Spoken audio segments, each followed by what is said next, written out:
ফয়সাল ভাই, জি ভাই, আপনার কাছে আমার একটা প্রশ্ন ছিল। অবশ্যই অনেকে বলেন। তো দেখা যায় আসল কবুতর, রেসার কবুতর কিনে প্রতারিত হচ্ছে, জি জি জি। সেক্ষেত্রে আপনি কি বলবেন? ভাই আসলে শুধু ক্লাবের ট্যাগ হলে অরিজিনাল হয় না, আর মুখটা চাপা মারলে অরিজিনাল হয় না। আচ্ছা, আপনার মুখের কথার সাথে সাথে আপনার কাগজ মিল থাকতে হবে। আমি অবশ্যই। বললাম যে এই জোড়ার মা বাবা বিদেশি, কিন্তু পেপার নাই, খালি মুখের চাপায় আমি মাইরা দিলাম, সেটা না। আমার কাগজে যতটুকু আছে আমার মুখটা ঠিক ততটুকুই কথা বাইর হবে, এটা খেয়াল রাখবেন। আর হচ্ছে ক্লাব ফেন্সিয়ারদের থেকে কবুতর কিনবেন। এই যে দেখেন একটা জিনিস দেখাই, এই নটটার বাবা নিজে রেজাল্ট করা, নটটা নিজে রেজাল্ট করা, আর এই যে নরের ট্যাগ নাম্বার। নেদারল্যান্ডের। হ্যাঁ, নেদারল্যান্ডের পেডিগ্রি আমার কাছে, কবুতর আমার কাছে, দেখাচ্ছি। হ্যাঁ, আসল কবুতরটা দেখে ঝটফট দেখে ফেলি। এই যে ভাই, এটা হচ্ছে নর।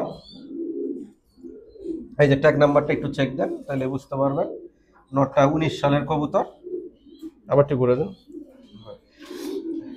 না, পরিষ্কার করে দেয় ভাই।